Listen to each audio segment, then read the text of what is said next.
Xbox Series X is doomed, and so is Halo and all of this other unreasonable panic right here in the LZ. Stay tuned.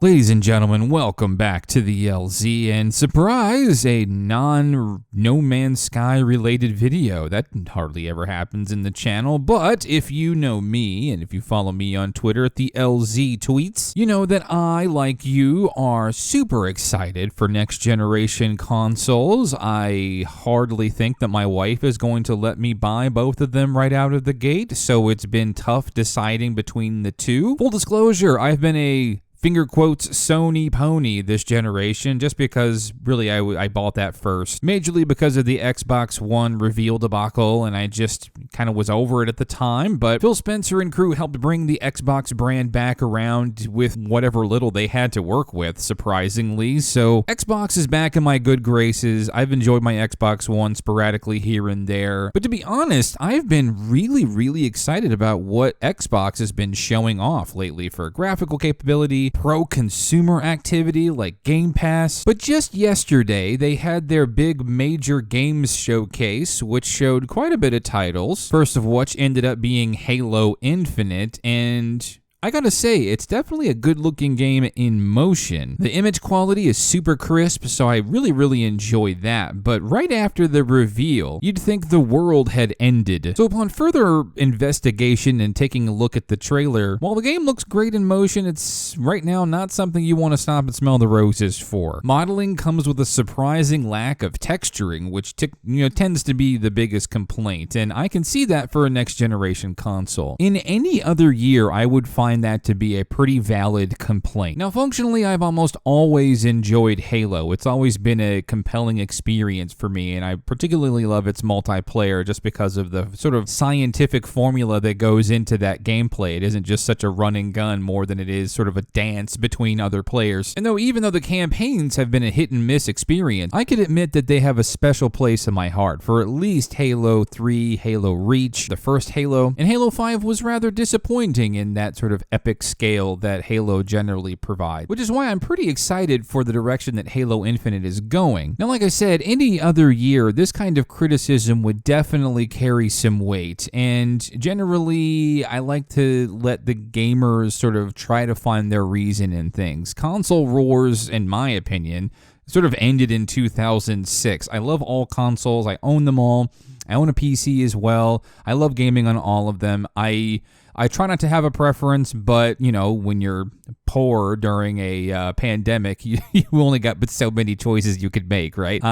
But I find this criticism unreasonable, and maybe it's possibly a little too early to panic, right? We're probably not going to see this game until later this year or early next year. That's if they decide to delay it, maybe, but you can definitely see the game comes with some pretty minor texture work. Particularly, you can look at the Chief's weapon and automatically see that there's little to no texture work on this, and it kind of makes you think that, are they going for this sort of clean aesthetic for a reason, or what's going on here? And from what I've seen of the Xbox Series X capabilities so far, I struggle to really take a guess on if this is more of a technical limitation of the new engine and things like that. But after a few hours or so, Aaron Greenberg and crew responded to the criticism by saying that it was, obviously this is during a pandemic, this is sort of displaced development efforts, and for many studios really, that things are still a work in progress, and that the graphical fidelity and bells and whistles and all that will get better with time, which very well could be the case. I mean, I'm not a developer. None of us are specialists in this. The people angry on Twitter and game forums like Reset Error. Yes, I said Reset Error. All of these folks are armchair developers who think they know what's going on. They don't know any more than I do, or the basic person who plays games who have no idea what goes into this. But a little bit of a devil's advocate defense here. There is a history of a game showing particular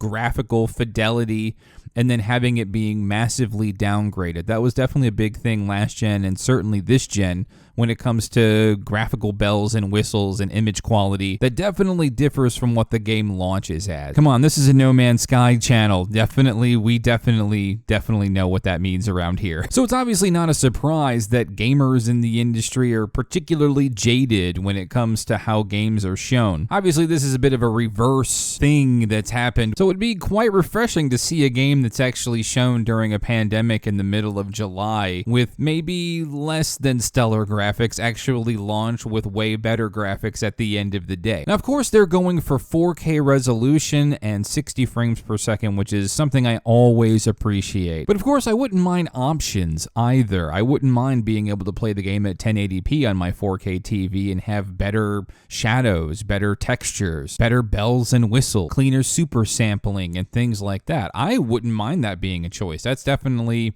what sounds to be like an attractive option for what PS5 is offering, so I definitely like that. But here's the thing, from my perspective, I don't really think it's worth panicking over, especially if you're a Halo fan. Criticize 343 for a lot when it comes to Halo, but I'm not sure that graphical fidelity is something they've ever struggled with. And in my opinion, they've been pretty good with the last Halo games they've made as far as artistics and things like that. Like, I think they've did a good job. Maybe they haven't always made the best decision for the Halo games they've made, but I'm not sure criticizing them for not doing every little bit they could to squeeze out every inch out of the Xbox One that they could. I don't think that's valid criticism. So I would maybe place a little more faith in 343. Now, of course, if the game looks like that texture-wise at launch, yeah, that would be a little disappointing, definitely. Just my 2 cents on the whole Halo graphics debacle here for whatever reason. I'm not exactly sure why I did this, but I kind of wanted to talk about it because it's been in my Twitter feed all day long, and I happen to enjoy Halo a lot, so there's that. What did you think about the Xbox Games Showcase, and what was your perspective on the Halo graphics debacle? Would love to hear from you. And of course, if you thought this video was useful to your next-gen deciding experience, do like the video and stick around, subscribe for more. See you later.